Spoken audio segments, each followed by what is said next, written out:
조갑제 TV 시청자 여러분 안녕하십니까. 2025년 3월 14일 오후 6시입니다. 윤석열 대통령이 저지른 비상계엄령 선포에 대해서는 헌법재판소에서 또 내란 혐의 수사와 재판 과정에서 그 죄값이 계산될 것입니다. 그런데 그것보다 훨씬 더 심각한 게 윤석열 대통령이 퍼뜨리고 있는 부정선거 음모론입니다. 제가 처음부터 이렇게 예측을 했습니다. 부정선거 음모론은 결국은 사교성을 갖게 될 것이다. 광신성을 갖게 될 것이다. 이렇게 이야기를 했습니다. 그리고 반사회적인 운동으로 발전할 것이다. 이게 우리의 한국인의 삶에 크나큰 지장을 초래할 것이다.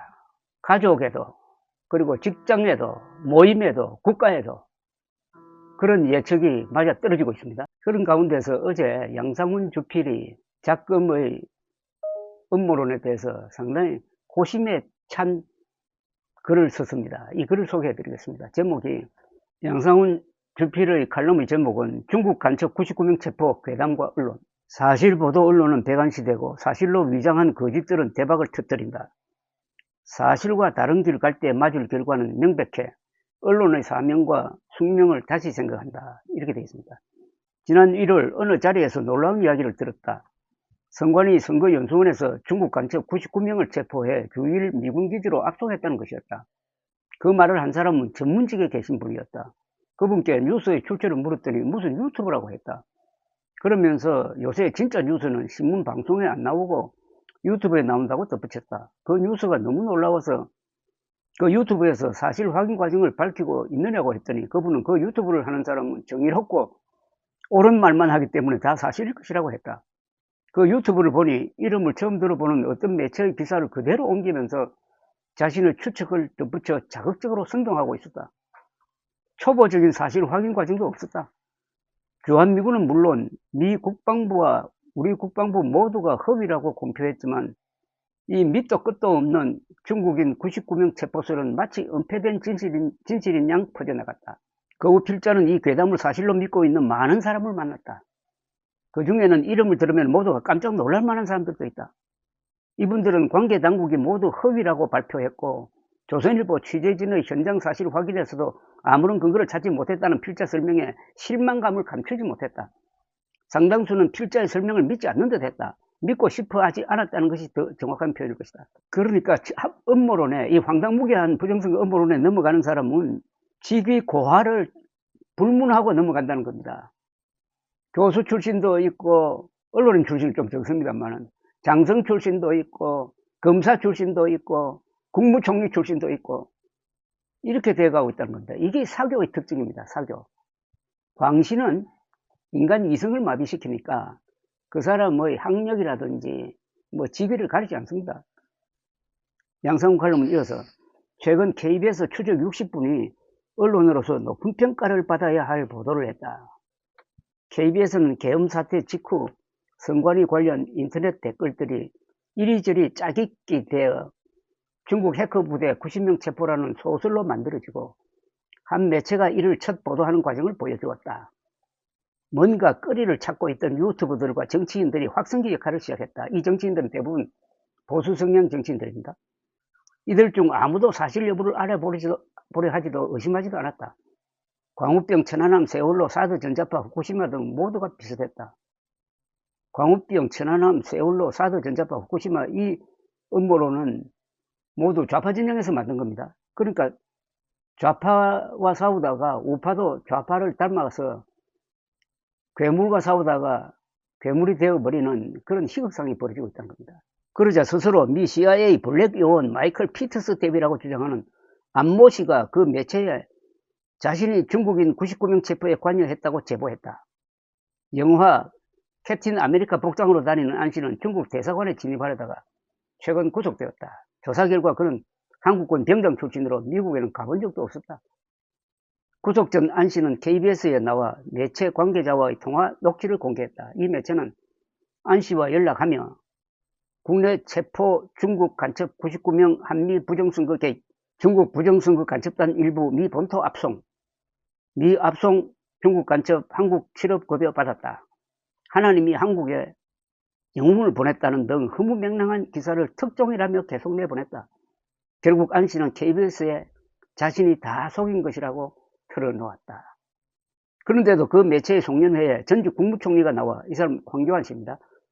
지금 남아있는 거의 유일한 언론이라고 칭송했다. 이 매체 대표는 우리가 옳았고 우리가 이겼다고 했다. 헌재에서 대통령 측 변호인이 중국인 99명 체포를 확인하기 위해 계엄을 했다고 변론하는 일까지 벌어졌다. 요게 지난주 금요일 KBS 추적 60분에 나온 장면입니다. 저도 그걸 보면서 이 프로는 지난 금요일의 KBS 추적 60분은 특종상을 줄 정도가 아니라 이건 특별한 상을 줘야 됩니다. 아주 심층적으로 마치 수사하듯이 흔히 말하는 인베스티게이티브 리포팅 기법으로 추적을 했습니다. 그리고 놀라운 사실이 담겨져 있었는데, 이게 보통 때 같으면은 이 추적 60분의 이 내용은 충격을 줄 텐데, 이것도 진영 논리에 빠져가지고 윤석열 추종자들은 그걸 일체 문제시도 하지 않습니다. 그러다 보니까 오히려 좀 축소된 느낌이 드는데, 양상훈 주필이 그래도 이걸 알아주고 있습니다, 지금. 여기에 제일 비극적인 장면은 황교안 국무총리가 나와가지고 이 거짓말 매체에 가서 지금 남아있는 거의 유일한 언론이라고 선전해주고 있는, 이걸 보면서 한국의 보수 진영이 얼굴을 들 수 있습니까? 한국 보수를 형식적으로 대표하는 사람이 윤석열 대통령과 국무총리로서 대통령 권한대행까지 한 황교안 두 사람인데, 두 사람이 부정선거 음모론의 우두머리 역할을 지금 하고 있지 않습니까? 한 사람은 부우두머리. 이걸 어떻게 지금 설명을 해야 됩니까? 양상훈 주필의 설명은 이어집니다. 안 씨는 사람들을 속인 이유에 대해 탄핵 반대 세력에 희망을 주고 싶었다고 했다. 지금 양분된 우리 사회에서 사람들은 듣고 싶은 이야기만 들으려 한다. 이런 사회에서 불편한 사실은 분노를 주고 솔깃한 거짓은 희망을 준다. 사실을 검증하고 보도하는 언론은 배관시되고 거짓과 과장으로 선동하는 유튜브는 인기를 끈다. 많은 사람이 필자에게도 유튜브식 희망을 구하고자 한다. 이재명 대표에 대한 반감이 너무 큰 탓이라고 생각한다. 하지만 그분들께 조선일보가 결과적으로 누구의 편을 들거나 반대하는 것처럼 보일 수는 있지만 기본적으로 신문은 사실을 확인하고 전달하는 곳이라고 말할 수밖에 없다. 그분들 상당수는 당혹스러운 표정을 짓는다. 필자는 2020년 조선일보 창간 100주년 때 팩트만을 붙들고 독자 여러분 곁을 지키겠다는 글을 썼다. 그 글에서 지금도 조선일보 기자 수백 명이 매일 찾으러 다니는 것, 왜 찾아다니느냐고 욕먹는 것, 찾아내보니 대중의 요구와 달라 정오를 사는 그것은 사실이라는 것이라고 썼다. 하지만 사실을 찾는 언론이 사실로 위장한 거짓과 싸우는 일은 점점 더 힘들어지고 있다. 거짓이 더 그럴듯해지고 더 대담해지고 있고 거짓이라도 믿고 싶어하는 군중의 규모가 더 커지고 있기 때문이다. 문제의 매체는 신문윤리위에서 중징계를 받았지만 정정 보도조차 하지 않고 있다. 오히려 탄핵 반대층의 인기를 끌며 대박을 터뜨렸다고 한다. 대박을 터뜨렸다는 말은 돈을 벌었다는 얘기입니다.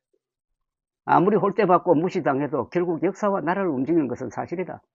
사실과 다른 길을 가는 나라나 집단이 맞을 길과는 명백하다. 조선일보 105년은 한마디로 사실을 찾다가 성공하고 실패한 기록이다. 사실을 찾는 일엔 보상도 없기 때문에 언론이 없으면 사실도 없다. 언론의 사명이자 숙명이다. 마지막 문단이 근사합니다. 아무리 홀대받고 무시당해도 결국 역사와 나라를 움직이는 것은 사실이다.